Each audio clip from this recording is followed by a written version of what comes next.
কারা কারা বেজার দুই হাত তুলে দেখান তো দেখি। কি আপনারা বেজার? না বুঝে তুলেছেন তাই না? এই সাইডেও কিছু বসার ব্যবস্থা করেছেন, যারা রাস্তায় আছেন ওদেরকে একটু কাছে নিয়ে আসেন, একটু কাছে নিয়ে আসেন। যে ভাইরা ঝোঁকে তালে হাত তুললেন, বলেন তো সব জায়গায় তালে তাল মিলালে বিপদ আছে না নাই? খালি জোশ থাকলে হবে না, জোশের সাথে হুশও থাকা লাগবে। কথা বলে ঠিক কিনা? আজকের মাহফিল আসতে পেরে বসতে পেরে কারা কারা খুশি, মুখে নিয়ে হাসি, আওয়াজ দেবে বেশি। আল্লাহ নামের এমন একটি স্লোগান দেবেন, এলাকায় যদি কোনো ইসলাম বিরোধী উই পোকা, সার পোকা, তেলা পোকা থাকে, ওদের কলিজায় যেন কম্পন সৃষ্টি হয়, এমন আওয়াজ তুলতে রাজি আছেন যারা? বীর মুসলমানের মতো দুটি হাত টান টান করে তুলে দেখান তো তারা। লিল্লাহে তাকবীর, লিল্লাহে তাকবীর। আল কোরআনের আলো, আল হাদিসের আলো, দুনিয়ার মুসলিম, সারা বিশ্বের মুসলিম। আমার নেতা তোমার নেতা, আমার নেতা তোমার নেতা। লিল্লাহে তাকবীর। আল কোরআনের আলো, আল হাদিসের আলো, দুর্নীতির আলো। হাঁটাইবেন না দেন তো, মাশাআল্লাহ মারহাবা। আস্তে কারণ নাকে যেন না লাগে, হাত নামান। অনেকে ঝোঁকে তালে বলেই ফেলেছেন দুর্নীতির আলো ঘরে ঘরে যান।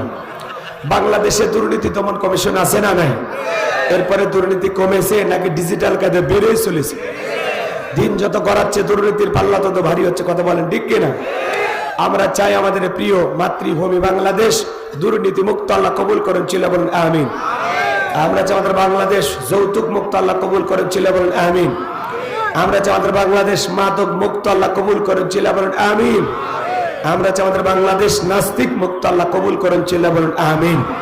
সম্মানিত ভাইরা আমার, ভূমিকা লম্বা কথা নয়, সরাসরি মূল আলোচনায় প্রবেশ করতে চাই। তারপরে দুইটি কথা না বললেই নয়।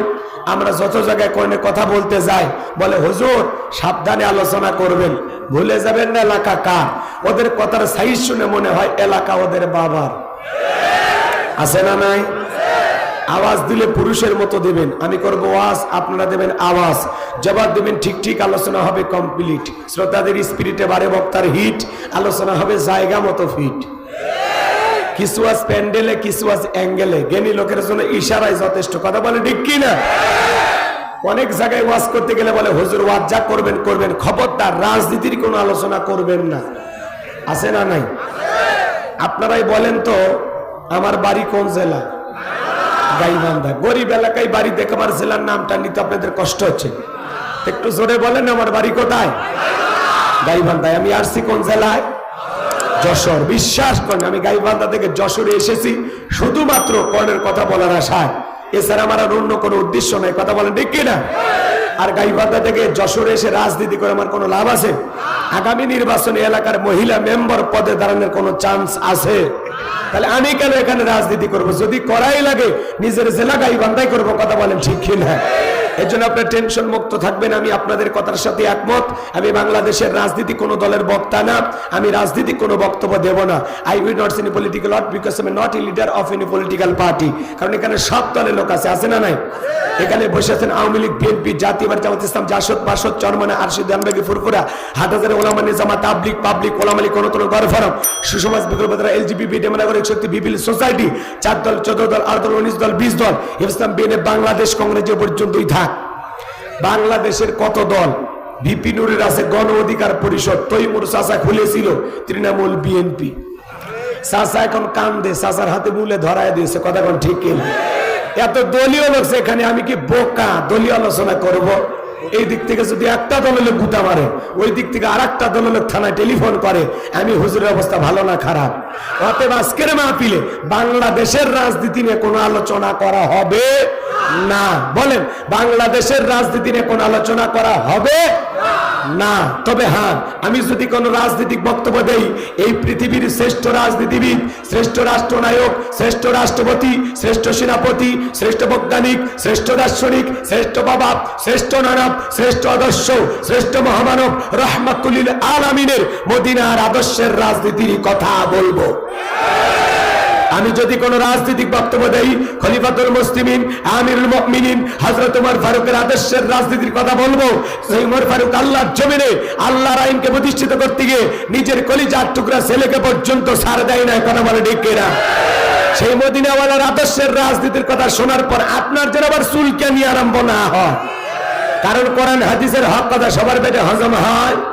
ছোট্ট বাচ্চা অসুস্থ, বাবা ডাক্তারের কাছে নিয়ে গেছে, ডাক্তার সাহেব কিছু তিতে ট্যাবলেট দিয়েছে খাইতে, ছোট্ট বাচ্চা তিতে ওষুধ না খেয়ে ফেলায়া দিয়েছে। এরকম সন্তান আমাদের আছে না নাই? পরের দিন সকালবেলা আবারও ডাক্তার সাহেবের কাছে চলে গেছে, ডাক্তার সাহেব গতকালকে ট্যাবলেট দিয়েছিলেন তিতা, আমি ছেলের পিতা, বলেন না ছেলের কোন কায়দায় ঔষধ খাওয়ায়? বলে উপায় একটাই আছে, সেটা হলো যশোরের ভালো কোনো হোটেল থেকে মিষ্টি কিনেন, মিষ্টি কিনে মিষ্টি একটু ফাঁক করেন, ফাঁক করে ভিতরে ট্যাবলেট ঢুকিয়ে দেন, দিয়ে পূর্বের মতো মিষ্টি বানায় ছেলের সামনে খাইতে দেন। আশা করা যায় মিষ্টিও খাওয়া হবে, ট্যাবলেটও ভিতরে চলে যাবে, আপনার সন্তানটাও সুস্থতা লাভ করবে। ডাক্তার এমন কৌশল বাবার কাছে চমৎকার মনে হলো, বাবা তাই আমল করলেন, মিষ্টির ভিতরে ট্যাবলেট দিয়া ছেলের সামনে প্লেটে বা পিরিজে খাইতে দিয়েছে। বাজান তুমি মিষ্টি খাও, আমি তোমার জন্য এক গ্লাস পানি নিয়ে আসি। এইবার বাবা পানি নিয়ে এসে দেখে প্লেটের মিষ্টি খাওয়া শেষ। মনে মনে কয়েকবার সুবহানাল্লাহ আলহামদুলিল্লাহ পড়ে জিজ্ঞাসা করে, বাজান মিষ্টি খাইছো? ছেলে উত্তর করে বলে, হ্যাঁ আব্বা মিষ্টি খাইছি ঠিকই, কিন্তু মিষ্টির ভিতরে যে বিসি ছিল ওইটা খাই নাই। সমাজের বাস্তবতা তাই। বলে হুজুর ওয়াজ করেন, কোনো সমস্যা নাই, আমরা যখন বলি তিবিয়ানাল লিকুল্লি শাই, মানব জীবন পরিচালনা করার জন্য রান্নাঘর থেকে পার্লামেন্ট পর্যন্ত যত নিয়ম নীতি দরকার দিয়েছেন বিশ্ব সরকার, তখন এক শ্রেণীর মুসলমানের কাছে এই কোরআন হাদিসের হক কথা, এই ট্যাবলেট মার্কা আলোচনা সহ্য হয় না। ওরাই তখন আলেমদের বিরুদ্ধে, ইসলামের বিরুদ্ধে ষড়যন্ত্র করে। আপনারাই বলেন তো, সুদ করে সামনে যদি সুদের বিষয় নিয়ে আলোচনা করা হয়, ও কি মিষ্টি এসে বলবে হুজুর হা করেন একটু মিষ্টি খান, নাকি বলবে এই হুজুর এসে সুদের ওয়াজ কইরা আমার সুদের ব্যবসায় লাল বাতি জ্বালাচ্ছে, কথা বলে ঠিক কি না? যারা ঘুষ খায়, দুর্নীতি করে, হারাম খায়, ভুড়ি বানাচ্ছে, 26 মাসের গর্ভবতী, ওদের সামনে ঘুষের আলোচনা করলে খুশি না বেজা? যারা বেনামাজি নামাজ পড়ে আসার খাইয়া পইরা আল্লাহ সিজদা দেয় না, ওদের সামনে নামাজের ওয়াজ করলে খুশি না বেজা? যে সমস্ত মা বোনেরা বোরকা পরে না, পর্দা করে না, বুকে ওড়না পর্যন্ত নেয় না, জিন্সের প্যান্ট গেঞ্জি পরে রাস্তাতে হাইটা যায়, পিছন দিক দিয়ে তাকালে মনে দূরে সুপারি গাছ দাঁড়িয়ে আছে, এরকম বেহায়া বেপর্দা নারীর সামনে পর্দার আলোচনা করলে খুশি না বেজার? এক কথায় ওয়াজ যদি কারো বিপক্ষে চলে যায়, কিয়ামত পর্যন্ত সে বক্তার উপরে খুশি হবে না, কথা বলে ঠিক কিনা? এই জন্য পরিষ্কার ভাবে একটি কথা বলে দিতে চাই, আজকের আলোচনা মাহফিল কমিটির মতো হবে না, বক্তার মতো হবে না, শ্রোতাদের মতো হবে না। আল্লাহর কোরআন যা বলবে গোলাম রব্বানি তাই বলবে, এতে কে খুশি কে বেজার ওইটা দেখার টাইম নাই, কথা বলেন ঠিক কিনা? যুগে যুগে নবী রাসূলের দাওয়াতি কাজ করেছেন, তাদের দাওয়াতি কাজেও কাফের বেঈমানেরা বাধার প্রাচীর তৈরি করে দিয়েছিলেন। এরপরে আল্লাহর পয়গম্বরেরা শত বাধার প্রাচীরকে ভেঙে আল্লাহর জমিনে আল্লাহর পথে মানুষকে দাওয়াত দিয়েছেন, কথা বলেন ঠিক কিনা?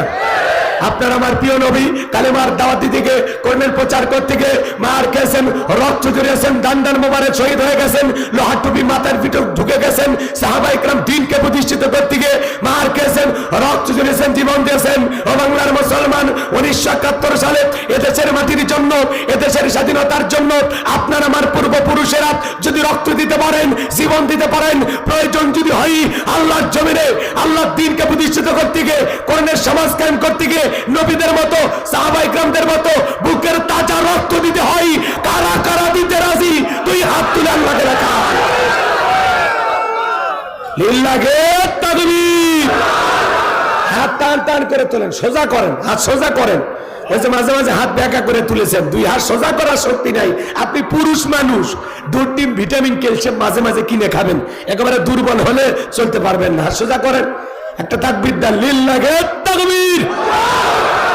হাত সোজা করেন। আমার আল্লাহ রাব্বুল আলামিন বলেন, ইন্নাল্লাহা আশতারা মিনাল মুমিনিনা আনফুসাহুম ওয়া আমওয়ালাহুম বিআন্না লাহুমুল জান্নাহ। সূরা তাওবার 111 নম্বর আয়াতে আল্লাহ পাক জানায় দিলেন, নিশ্চয়ই মুমিন বান্দাদের জান মাল আমি আল্লাহ ক্রয় করে নিয়েছি, বিনিময়ে দেব জান্নাত। বলুন সুবহানাল্লাহ। তাহলে বলেন তো বাজান, আপনার আমার জীবনের মালিক কে? আল্লাহ। এই যশোরের যুবকেরা ভালো করে বলো তো, এই জীবনের মালিক কে? প্রেম করবা আর পার্কে নিয়ে যায় প্রেমিকাকে ডায়লগ দিবা, এ জীবন তোমার, তুমি শুধু আমার। ওরে হাইব্রিড যুবক, এই জীবনের মালিক কে? আপনার আমার সম্পদের মালিক কে? আল্লাহর দেয়া জীবন, আল্লাহর দেয়া সম্পদ আল্লাহর পথে খরচ করতে রাজি আছেন তো মুসলমান? রাজি আছেন তো ইনশাআল্লাহ? রাজি আছেন তো ইনশাআল্লাহ? বাম হাত নামান, শুধু ডান হাত তুলে রাখেন। আল্লাহ রাব্বুল আলামিন বলেন ইল্লা সাহাবাল ইয়ামিন ফি জান্নাতিন ইয়াতাসাআলুন। সূরা মুদ্দাসিরের ভিতরে আল্লাহ পাক জানায় দিলেন ডানপন্থী যারা জান্নাতের বাগানে থাকবে তারা, বলেন সুবহানাল্লাহ। কোনো কথা হবে না। কিছুক্ষণ আগেই বললেন হুজুর জীবন দিতে রাজি, রক্ত দিতে রাজি। আপাতত জীবন রক্তের দুইটার কোনোটাই দেয়া লাগবে না। ডান হাতটা পকেটের ভিতর ঢুকে দিয়া যে যা পারেন যতটুকু পারেন এই মাদ্রাসার জন্য প্রাণ ভরে দান করবেন, এতিমখানা বাচ্চাদের জন্য প্রাণ ভরে দান করবেন। কয়েকজন হাফেজের মাথায় সম্মানের পাগড়ি পরায় দিলাম, তাদের মহাব্বত ভালোবাসে, সবাই দান করবেন। সোজা ডান হাত নিজের পকেটে দেন, অন্য কারো পকেটে হাত দিয়ে পকেট মেরে বলে মার খেন না। সবাই পকেটে হাত দেন, আমিও দিচ্ছি, দেন সবাই পকেটে হাত দেন। ছেলে পেলে যারা আসো ব্যাগ নিয়ে, রুমাল নিয়ে, চাদর নিয়ে, যার কাছে যা আছে খেলা হবি সবাই যাচ্ছে। সবাই একটু মেহরবানি, কই আপনাদের লোকজন কই? সবাই পকেটে হাত দেন, সবাই পকেটে হাত দেন। আল্লাহ সবাইকে দেওয়ার তৌফিক দান করুন। জোরে বলেন আমিন। 2-1 মিনিটের মধ্যে তাড়াতাড়ি দেন, তাড়াতাড়ি দেন। যারা 5-10 হাজার 1-2 লাখ টাকা দেবেন আমার হাতে দেন, আমি মুসাফির দিল থেকে দোয়া করে দেবো। আসেন দরবের ভাইরা আমার, তাড়াতাড়ি আসেন, তাড়াতাড়ি আসেন। ছেলে পেলে ব্যাগ নিয়ে, রুমাল নিয়ে, কই কি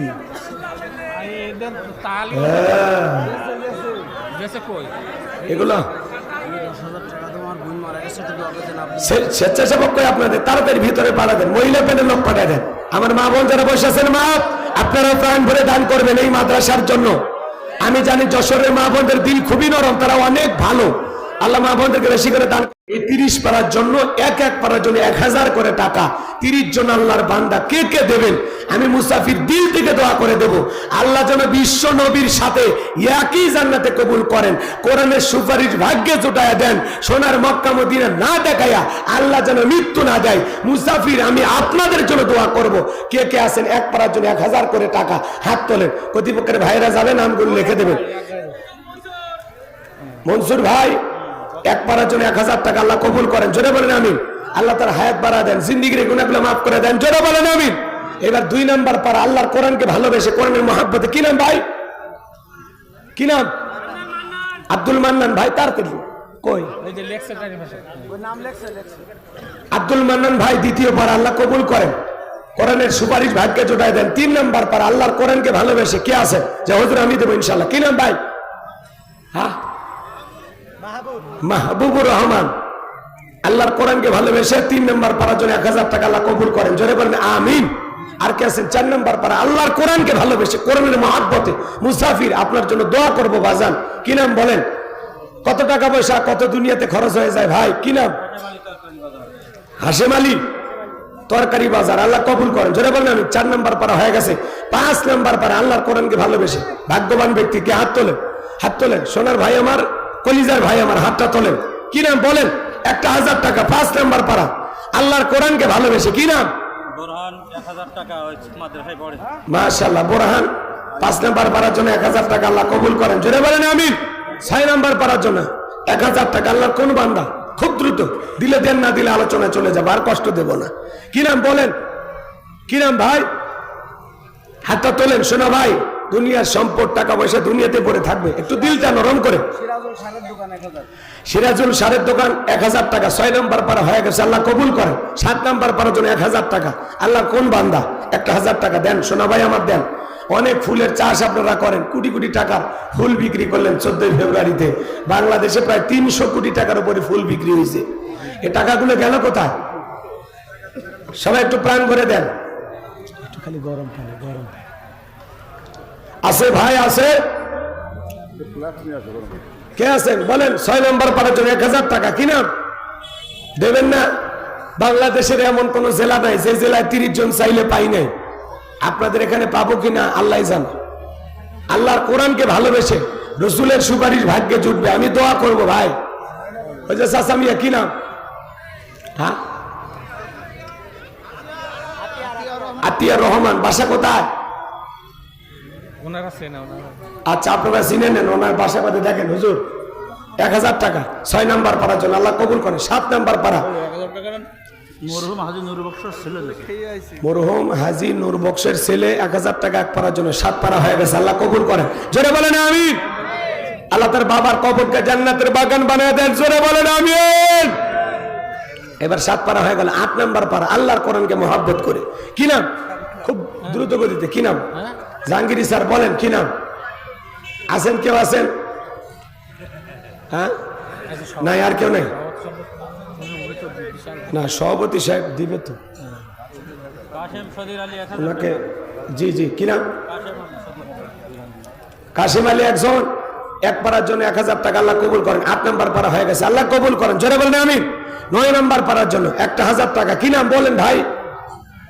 দেন, দিলে দেন, না দিলে বয়ান করি, চলেন, কষ্ট দেওয়া যাবে না। আসেন কেউ, আসেন, দেবেন?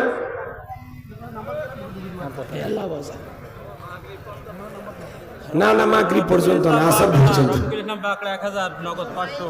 9 নাম্বার পারার জন্য রফিকুল ইসলাম বাকরা 1000 টাকা, আল্লাহ কবুল করেন, জোরে বলেন আমিন। 10 নাম্বার পারার জন্য যান, এই যে কি নাম ভাই?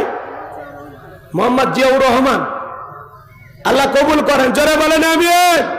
যাক, 10 নাম্বার পারার জন্য 1000 টাকা। ভাই 1000 না, 500 করে দেন, 500 করে দেন। এরকম কেউ নাই যে হুজুর আমরা 1000 টাকা দেওয়ার সামর্থ্য নেই, আমি 500 দেব। হোক, 11 নাম্বার পারার জন্য 500 টাকা নেব। এই যে তরিকুল ইসলাম 11 নাম্বার পারা 1000 টাকা, আল্লাহ কবুল করেন। এই বাবাজি 500। কি নাম? হ্যাঁ, 500 টাকা। কি নাম? আক্কা ছেলে। এ ভাই, ও হুজুর, আক্কা ছেলে 500। 11 নাম্বার পারা, 12 নাম্বার পারা হয়ে গেছে। 13 নাম্বার পারার জন্য 500 টাকা। ভাই 500 টাকা দেন, পরে দেবেন, আস্তে আস্তে বলেন। 13 নাম্বার পারার জন্য 500 টাকা। আল্লাহর কোন বান্দা দেবেন? হাতটা তোলেন, সোনা ভাই আমার, মহাব্বত করে হাত তোলেন। নাই নাই নাই, 13 নাম্বার পারার জন্য 500 টাকা দেওয়ার মতো কেউ নাই। কি? বিদ্যুৎ 1000, 13 পারা, আল্লাহ কবুল করেন। লাভলু 1000, 14 পারা, আল্লাহ কবুল করেন, জোরে বলেন আমিন। এবার 15 নাম্বার পারার জন্য 500 টাকা। কুতুব ভাই 1000, 15 নাম্বার পারা, আল্লাহ কবুল করেন, জোরে বলেন আমিন। রিজাউল ভাই 500 টাকা, 16 পারা, আল্লাহ কবুল করেন, জোরে বলেন আমিন। ভাই কি না, ওই যে টাকা দেবেন, নিয়ে আসেন, এই নিয়ে আসেন 17 নাম্বার পারার জন্য। মঈনুদ্দিন সর্দার 2 পারার জন্য, তাহলে 17, 18 হয়ে গেছে, আল্লাহ কবুল করেন, জোরে বলেন আমিন। আল্লাহ তার হায়াত বাড়া দেন, জিন্দেগি গুলো, তাই না? এটাই ভালো। রাতের বেলা অনেক ব্যস্ততা থাকে, ঠিক আছে, আর কথা বাড়াবো না, টাকাগুলো নেন। এ ভাইয়া, টাকাগুলো এক জায়গায় নেন। না না, আমি আর না, আমি যে একটু গরম পানি যা মরে গেলাম। গরম পানি দিয়ে যা কি হবে?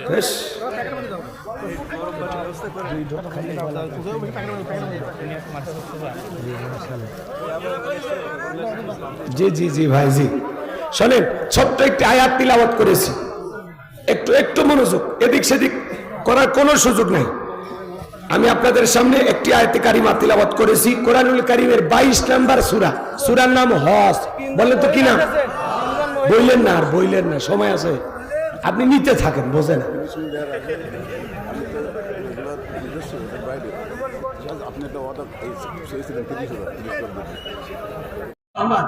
উনি তো মাদ্রাসার সাথে লেগেই আছেন বরাবর, সুখে দুঃখে সবসময় পাশে থাকেন, অনেক দেন। তারপরে আজকের মাহফিলে সভাপতি, ওনার স্ত্রী এবং ওনার পক্ষ থেকে আজকের মাহফিলে 30,000 টাকা জোরে কোন মারহাবা, লিল্লাহি তাকবীর। আল্লাহ কবুল করেন, হায়াত বাড়া দেন, জিন্দেগির গুনাহগুলো মাফ করে দেন, তার পরিবারের উপর খাস রহমত বরকত নাজিল করেন, তাদের দাম্পত্য জীবনকে আল্লাহ হযরত আলী আর ফাতেমার মতো কবুল করেন, জোরে বলেন আমিন। তার প্রিয়তম স্ত্রীকে আল্লাহ ফাতেমার উত্তরসূরি হিসেবে কবুল করেন, জোরে কোন আমিন। আমি কথা বলবো পবিত্র কোরআনুল কারীমের কত নম্বর সূরা বললাম? 22, জোরে জোরে জোরে 22। সূরাটির নাম কি বললাম? হজ। মোট আয়াত আছে 78টি, রুকু আছে 10টি। বিশ্বনবীর মদিনার জিন্দেগিতে এই সূরাটি নাজিল হয়েছেন, বলুন আল্লাহু আকবার। আমি আপনাদের সামনে একটি আয়াতে কারিমা তিলাওয়াত করেছি, আয়াতের নাম্বার হলো 35। কত নাম্বার? কথা কয় না কে? এই যুবক, ডিসকভার গাড়ি আছে না, 135, খালি 100 বাদ দাও, থাকে কি? কথাকে বোঝা গেল যুবক? ভালোই তো বলছে নাকি? আয়াত নাম্বার কত? 35। যদিও আয়াত একটি আয়াতের ভিতরে আল্লাহ পাক 4টি বিষয় নিয়ে আলোচনা করেছেন। কয়টা? জোরে বলেন কয়টা? আমি দেখি তো 4টে শেষ করতে পারি কি। যদি সম্ভব হয় বলবো, না হলে দুই একটা তো বলাই লাগবে, তাই না? চলেন, কত নাম্বার আয়াত? 35। একটু জবান ছেড়ে সবাই আমার সাথে একটু মহাব্বতে পড়েন। আউযু বিল্লাহি মিনাশ শাইতানির রাজিম। বিসমিল্লাহির রাহমানির রহিম। বিতাড়িত মুরদাদ শয়তানের কাছ থেকে আল্লাহ পাকের কাছে আশ্রয় প্রার্থনা চাচ্ছি। পরম করুণা সিন্ধু আল্লাহ তাআলা নামে শুরু করছি। গরম পানি চাইতে চাইতে জীবন শেষ হয়ে গেল। এমন জায়গায় আছি, আনার আগে খুবই করে।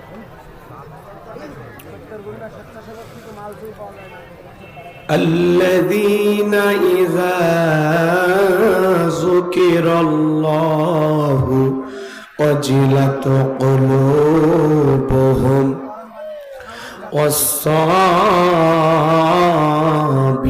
والصابرين على ما أصابهم والمقيم الصلاة ومما رزقناهم ينفقون। বিতাড়িত মুরদাদ শয়তানের কাছ থেকে আল্লাহ পাকের কাছে আশ্রয় প্রার্থনা চাচ্ছি। পরম করুণা সিন্ধু আল্লাহ তাআলার নামে শুরু করছি। সূরার নাম হজ, আয়াত নাম্বার 35। কোরআন থেকে যদি আলোচনা করি আপনাদের কোনো সমস্যা আছে? বলে তো বাজান, এই কোরআনের মধ্যে কোনো ভেজাল আছে? কোনো মিথ্যা আছে? কোনো ধোঁকা আছে? থাকবে কি করে? কিতাবটি নাজিল করেছেন কে? আল্লাহ রাব্বুল আলামিন বলেন, যালিকাল কিতাবু লা রাইবা ফি। এটি এমন একটি কিতাব, সেই কিতাবের মধ্যে কোনো সন্দেহ নাই, কোনো সংশয় নাই, কোনো মিথ্যা নাই, কোনো ধোঁকা নাই। There is no doubt. বলুন আল্লাহু আকবার। হুদাল লিল মুত্তাকিন, মুত্তাকি বান্দাদের জন্য গাইডলাইন হিসাবে, পথ প্রদর্শক হিসাবে আসমান থেকে কিতাবটি নাজিল করেছেন কে? সেই কিতাবের আলোচনা শুনে লাভ না লস? লাভটাকে আমার আল্লাহ জানায় দিলেন, ওয়া ইযা কুরিয়াল কুরআনু ফাসতামিউ লাহু ওয়া আনসিতু লাআল্লাকুম তুরহামুন। সূরা আরাফ আয়াত নাম্বার 204। আমার আল্লাহ রাব্বুল আলামিন জানায় দিলেন, তোমাদের সামনে যখন কোরআন পাঠ করা হয়, কোরআনের আলোচনা করা হয়, চুপ করে কান লাগিয়ে মনোযোগ সহকারে কোরআনের কথাগুলো শ্রবণ করো। যারা চুপচাপ কোরআনুল কারীমের কথাগুলো শ্রবণ করবে, আমার আল্লাহ রাব্বুল আলামিন আসমান থেকে তাদের উপরে আল্লাহর রহমত বৃষ্টির মতো নাজিল করবেন। বলেন সুবহানাল্লাহ। এই জায়গায় আল্লাহর রহমত নাজিল হইতেছে, এই বিশ্বাস আপনাদের দিলে আছে না নাই? সম্মানিত ভাইরা আমার, এদিক সেদিক যাবার কোনো সুযোগ নাই, ডাইরেক্ট আলোচনা। আল্লাহ তাআলা কি বলেন একটু মনোযোগ দিয়ে শুনবেন। আল্লাযীনা ইযা যুকিরাল্লাহু ওয়াজিলাত কুলুবুহুম। আল্লাহ তাআলা দিকে বলেন, যারা আমার ঈমানদার বান্দা। জোরে বলেন, কি বান্দা? আচ্ছা, আমরা সবাই ঈমানদার নাকি সন্দেহ আছে বলেন তো? তাহলে আজকের আলোচনা আপনাদের জন্য, যারা ঈমানদার তাদেরকে আল্লাহ ডেকে বলেন, আল্লাযীনা ইযা যুকিরাল্লাহু ওয়াজিলাত কুলুবুহুম। আমার আল্লাহ ডেকে বলেন, যারা ঈমানদার তাদের সামনে যখন আমি রবের নাম উচ্চারণ করা হয়, ভয়ে তাদের অন্তরাত্মা কেঁপে ওঠে। সুবহানাল্লাহ বলবেন না? ঈমানদারের অন্তরে যদি আল্লাহর ভয় থাকে, আর তার সামনে যখন কার নাম? আল্লাহর নাম, রবের নাম উচ্চারণ করা হয়, রবের নামটা শোনার পর ঈমানদারের অন্তরটা রবের ভয়ে, আল্লাহর ভয়ে কেঁপে ওঠে। সুবহানাল্লাহ বলেন। ইন্নামাল মুমিনুনা আল্লাযীনা ইযা যুকিরাল্লাহু ওয়াজিলাত কুলুবুহুম। সূরা আনফালে আল্লাহ তাআলা জানায়া দিলেন, নিশ্চয়ই যারা আমার মুমিন বান্দা তাদের সামনে যখন আমি রবের নাম উচ্চারণ করা হয়, ভয়ে তাদের অন্তরাত্মা কেঁপে ওঠে। কার ভয়? আর জোরে বলেন, কার ভয়? একটু মনোযোগ দিয়ে শুনেন। প্রথমের পয়েন্টটা হলো ভয়। কার ভয়? রবের ভয়। আল্লাহু আকবার বলেন। আল্লাযীনা ইযা যুকিরাল্লাহু ওয়াজিলাত কুলুবুহুম। যারা ঈমানদার তাদের সামনে যখন আমি রবের নাম উচ্চারণ করা হয়, ভয়ে তাদের অন্তরাত্মা কেঁপে ওঠে। যার অন্তরে আল্লাহর ভয় আছে, বলেন তো তারে কি পিটাইয়াও গুনাহ করানো সম্ভব? ভালো করে বুঝবেন, কথার পয়েন্টটা মনে রাখেন। আমি যে কথাটা আপনাকে উদ্দেশ্য করে বলতেছি, এমন ভাবে কথাটা উপস্থাপন করব আপনার দিলের ভিতরে যদি অন্তরের ভিতরে ভাইরাস আর মরিচা না থাকে, তাহলে বুঝবেন যে না, আমাকে এইভাবে চলা উচিত। কথা কি বুঝতে পারছেন? একটু মনোযোগ দেন। আমার আল্লাহ বলেন, আল্লাযীনা ইযা যুকিরাল্লাহু ওয়াজিলাত কুলুবুহুম, যারা ঈমানদার তাদের সামনে যখন আমি রবের নাম উচ্চারণ করা হয়, ভয়ে তাদের অন্তরাত্মা কেঁপে ওঠে। কেমন ভয়? যার অন্তরে আল্লাহর ভয় আছে। ভালো করে বুঝবেন, গভীর মনোযোগ দিয়ে শুনবেন। ইয়া আইয়ুহাল্লাযীনা আমানুত্তাকুল্লাহ, হে ঈমানদারগণ, আমি আল্লাহকে ভয় করো। হাক্কা তুকাতিহি, ভয় করার মতো ভয় করো।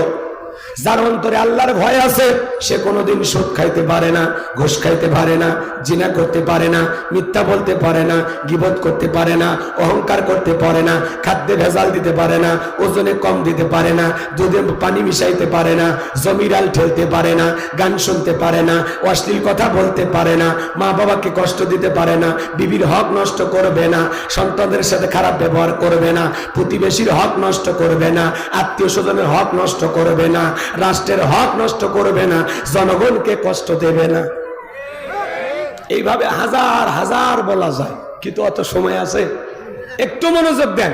আল্লাযীনা ইযা যুকিরাল্লাহু ওয়াজিলাত কুলুবুহুম, যাদের অন্তরে আল্লাহর ভয় আছে, রবের নাম উচ্চারণ করার সঙ্গে সঙ্গে যাদের অন্তরে, এদিক খেয়াল করেন, রবের নাম উচ্চারণ করার সঙ্গে সঙ্গে যাদের অন্তরটা আল্লাহর ভয়ে কেঁপে ওঠে, এই মানুষগুলো কখনো গুনাহ করতে পারে? মাথায় টুপি, মুখে দাড়ি, এমনও আছে আল্লাহওয়ালা সরকারি অফিস আদালতে বসে আছে, এখানে লেখা আছে আমার অফিস ঘুষ মুক্ত, দুর্নীতি মুক্ত। কথা কয় না কেন? লেখা থাকে না ভাই? কি কর, লেখা থাকে না?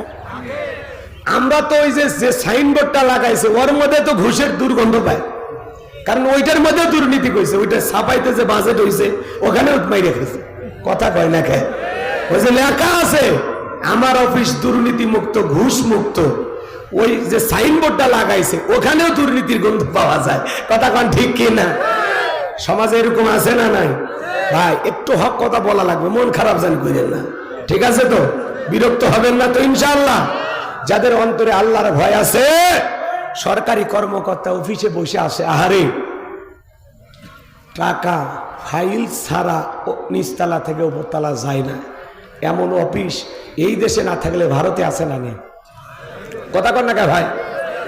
দেশের বাজে 12টা, ওদের হয় ভুঁড়ি মোটা, দেশের বাজে 12টা, ওদের হয় ভুঁড়ি মোটা, এ দেশের ওরাই নেতা, এ দেশের ওরাই হোতা, সত্য কথা নাই বলিবার, চারিদিকে দেখি শুধু অন্ধকার, চারিদিকে দেখি শুধু অন্ধকার। আছে না নাই? রাগ করতেছেন মনে হয়? আল্লাহর ভয় ভালো করে বুঝবেন বাজান গো আমার।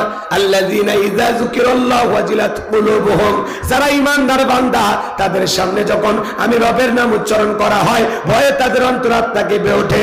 যাদের অন্তরে আল্লাহর ভয় আছে তারা কখনো গুনাহ করতে পারে? জোরে বলেন পারে? খাদ্যে ভেজাল দিতে পারে না, ওজনে কম দিতে পারে না, মানুষকে ঠকাইতে পারে না, মানুষের সাথে প্রতারণা করতে পারে না। কথা বলেন ঠিক কিনা? বিশ্বনবীর প্রিয় সাহাবী খলিফাতুল মুসলিমিন আমিরুল মুমিনিন হযরত ওমর ফারুক রাদিয়াল্লাহু তাআলা আনহু খেলাফতের দায়িত্ব পাওয়ার পরে তাহাজ্জুদের সালাত আদায় করার পর বিবিকে ডেকে বলে, ও আব্দুল্লাহর মা, রাঙা তরবারি দাও, ছদ্মবেশ ধারণ করে আমাকে দেখতে হবে জনগণ সুখে আছে না দুঃখে আছে। আল্লাহ খেলাফতের দায়িত্ব দিয়েছে, ঘরে বসে থাকলে চলবে না, জনগণের দুঃখ দুর্দশার খোঁজ খবর নিতে হবে। বলেন আল্লাহু আকবার। প্রিয়তম স্ত্রী রাঙা তরবারি নিয়ে এসে দিলেন। স্ত্রীটাকে বলে, স্বামী গো, আপনি যে একা একা বাইরে যান, আপনার কি ভয় লাগে না? আপনার কি অন্তরে একটু ভয় লাগে না?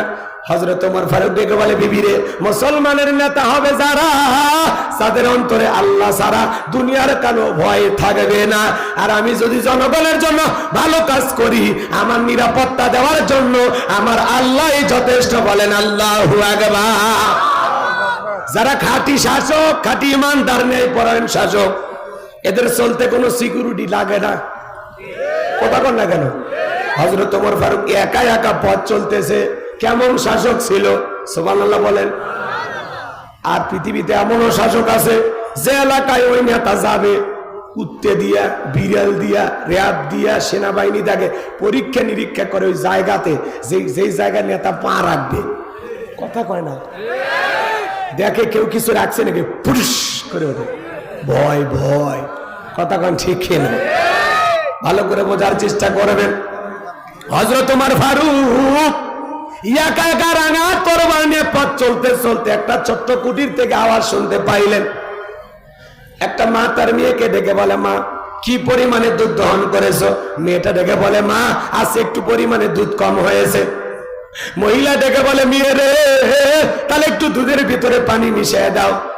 মেয়েটা ডেকে বলে, মা তুমি জানো না বিশ্ব নবী খাদ্যে ভেজাল দিতে নিষেধ করেছে, আর আমাদের খলিফাতুল মুসলিমিন আমিরুল মুমিনিন হযরত ওমর দুধে পানি মেশানোকে নিষেধ করে দিয়েছেন। মহিলা ডেকে বলে, মেয়ে রে এমন ভাবে কথা বলতেছো, মনে হয় খলিফা বিষয়টা দেখতেছে। মেয়েটা ডেকে বলে, মা খলিফার চোখকে ফাঁকি দিতে পারো, কিন্তু তোমার আমার মালিক খলিফার মালিক আল্লাহর কুদরতি, চোখকে ফাঁকি দেওয়া সম্ভব নয়। চিৎকার মেরে বলেন সুবহানাল্লাহ। এর নাম হলো ভয়, এর নাম হলো তাকওয়া, এর নাম হলো খোদাভীতি। আল্লাহু আকবার বলেন। এইটা যদি তাকওয়ার আয়না যদি একবার অন্তরে বসাইতে পারেন, ওই আয়নার মধ্যে সমস্ত অপরাধ ধরা পড়বে। ভালো করে বুঝবেন, একটু মনোযোগ দিয়ে শোনেন বাজান গো আমার। হযরত ওমর ফারুক এই মেয়েটার আচরণে মুগ্ধ হইয়া বাড়িতে চলে গেলেন। যা বলে, ও আব্দুল্লাহর মা, ছেলের বউ পাওয়া গেছে, বিয়ে করাইবা নাকি? সুবহানাল্লাহ কোন বলেন তো বাজান। হযরত ওমর ফারুক রাষ্ট্রের খলিফা, এই মেয়েটাকে ছেলের বউ বানাইতে চায় কি দেইকা? তাকওয়া দেইকা, খোদাভীতি দেইকা, আল্লাহর ভয় দেখে। কথা কোন ঠিক কিনা? যে মেয়েটা রাতে রাতে দুধে পানি মিশায় না, কার ভয়ে? আরো জোরে বলেন। এমন পুত্রবধূ ঘরে আনার দরকার আছে না নাই? তাহলে হযরত ওমর ফারুক তাকওয়া দেইকা, আল্লাহর ভয় দেখে পুত্রবধূ চয়েস করে, আর আমরা পুত্রবধূ চয়েস করি ওই বিশ্ব রোডে বৈশা চা খান, আর ওই সময় একটা মেয়ে চুল শ্যাম্পু করে অটো ভ্যানে চড়ে যায়, দেখে বলে যাক তো ভালোই লাগলো, কার মেয়ে খোঁজ খবর নেয় আছে না নাই? যে মেয়েটা বেপরদাই কলেজে যাইতেছে, তাকে দেখে পছন্দ করে যদি আপনার পুত্রবধূ বানায় ঘরে নিয়ে আসেন, এই বেটার বউ কোনোদিন শ্বশুরকে রান্না করে খাওয়াবে না। কথা কন ঠিক কিনা?